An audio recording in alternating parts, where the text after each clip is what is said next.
بسم اللہ الرحمن الرحیم۔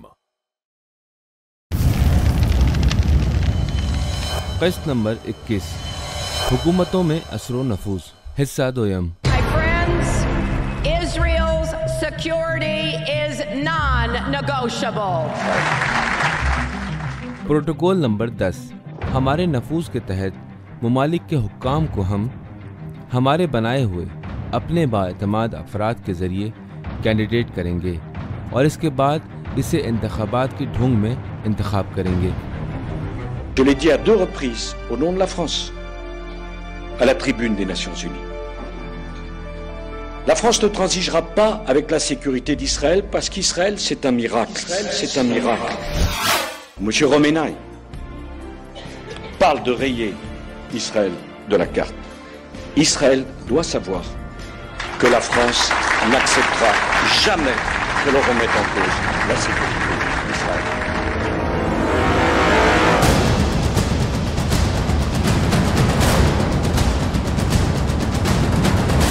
مختلف ممالک میں نفوذ کا پروگرام شیطانی طاقتوں کی اصل پالیسیوں میں شامل ہے، جس کو مختلف شکلوں کی صورت میں عملی بناتے ہیں۔ میں ایک بات کی جانب مختصراً اشارہ کرنا چاہوں گا جو کہ چو این لائی کے بارے میں ہے۔ ایرانی اسٹڈیز کے بارے میں انہوں نے شمسی سال 1380 میں گورباچوفی طریقہ اور اندرون ملک سے ایران کو درہم برہم کرنے کی سازش کی جو کہ سوویت یونین میں اپنایا تھا، اور اب 1390 کے بعد کے لیے ایران کی نابودی کے لیے چینی اور چو این لائی کا طریقہ اپنا رہے ہیں۔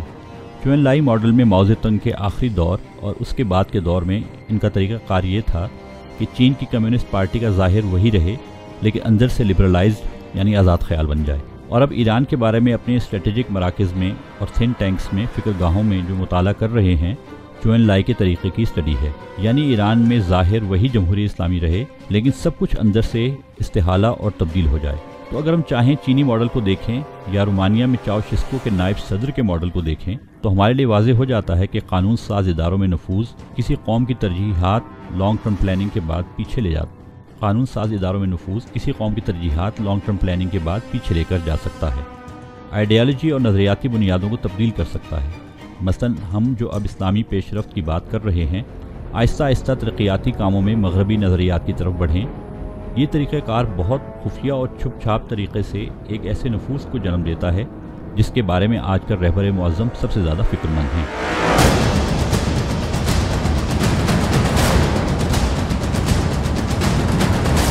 نفوذ کی گنجائش ایک تو وہ ہے کہ جس کو امریکی ریسرچ سینٹرز میں مطالعہ کیا جاتا ہے۔ امریکہ کے 4 قسم کے تھنک ٹینکس اور اسٹریٹجک تحقیقات کے مراکز ہیں۔ پہلی قسم کے تھنک ٹینکس ڈیموکریٹک پارٹی سے متعلق ہیں، جیسے کہ بروکنگ انسٹیٹیوٹ یا ساہان سینٹر۔ دوسری قسم کے تھنک ٹینکس ریپبلکن پارٹی کے ہیں، امریکن انٹرپرائز انسٹیٹیوٹ یا ہڈسن انسٹیٹیوٹ کی طرح۔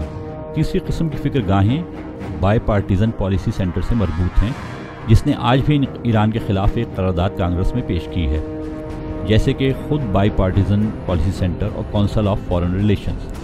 ان کی چوتھی قسم سیاسی امور سے پردہ پوش رہتے ہیں جو کہ حکومت سے مربوط ہوتے ہیں، جیسے کہ رینڈ کارپوریشن۔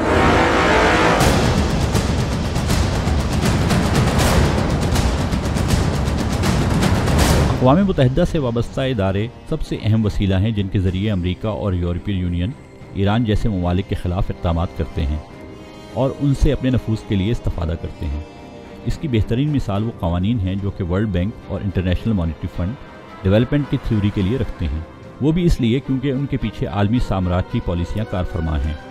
اس کی مثال مختلف ممالک سمیت ارجنٹینا کو ملنے والے نقصانات ہیں، لیکن ورلڈ بینک اور انٹرنیشنل مانیٹری فنڈ اقوام متحدہ کے تحت نظر ڈیولپمنٹ تھیوریز کے بارے میں نفوذ کی شرح پیش کرتے ہیں۔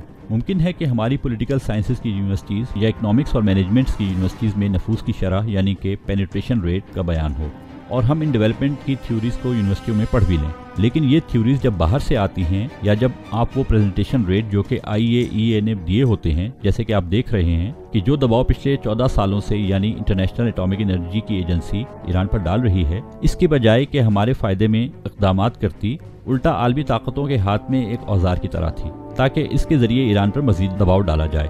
یونیڈو، یونیسیف، یونیسکو، شاید آپ میری اس بات پر یقین نہیں کریں گے کہ مغربی طاقتیں بہت سارے تہذیبی اقدامات کا پینیٹریشن ریٹ یونیسکو کے ذریعے سر انجام دیتی ہیں۔ خلاصہ یہ کہ ان کے تھنک ٹینکس میں کچھ منصوبے بنائے جاتے ہیں، اس کے بعد بین الاقوامی قوانین کو مد نظر رکھتے ہوئے بہترین طریقے کو اپناتے ہیں۔ بہترین طریقے وہ ہیں جو آ کر ہمارے قانون ساز اداروں میں رچ جاتے ہیں اور مقامی لگنے لگتے ہیں۔ نفوذ کی شرح کے چند لیئرز ہوتے ہیں۔ ایک یہ کہ سرحدوں کے باہر ہے اور ہم تجزیہ کرتے ہیں کہ تھنک ٹینکس پر اس کا کتنا اثر ہے، لیکن جب اقوام متحدہ آ کر اپنے نظریات کو قانونی لبادہ پہنا دیتا ہے اور انہیں ہماری یا کسی دوسری قوم پر جبراً تحمیل کرتا ہے، اور جب ہماری یونیورسٹیاں یا قانون ساز اداروں کی جانب سے اسی قانون کی شکل میں آتا ہے، تو ہمارے ادارے مجبور ہو جاتے ہیں انہی کو عملی جامہ پہنانے پر۔ نفوذ کا یہ طریقہ کار اسٹرکچرل بھی ہے اور فکری اور نظریاتی بھی۔ نفوذ دو مرحلوں پر مشتمل ہوتا ہے، ایک حکام اور ارباب اختیار پر اور دوسرا عوام اور معاشرے پر۔ حکومتوں میں نفوذ کرنے سے اصل مقصد حکام کی مس کیلکولیشن ہے، جس کے نتیجے میں اس ملک کے حکام کی سوچ اور ارادے ان کی گرفت میں چلے جاتے ہیں۔ اس صورت میں مزید اس بات کی ضرورت نہیں رہتی کہ وہ ان ممالک میں سامنے سے اور ظاہری مداخلت کریں، بلکہ نفوذ کے شکار بننے والے حکام شعوری یا لاشعوری طور پر وہی کچھ کرنے لگ جاتے ہیں جو کہ وہ چاہتے ہیں۔ آج یہود و نصارہ امریکہ اور یورپ کے سانچے میں ڈھل گئے ہیں۔ سورہ مائدہ کی آیت 51 کیا فرماتی ہے؟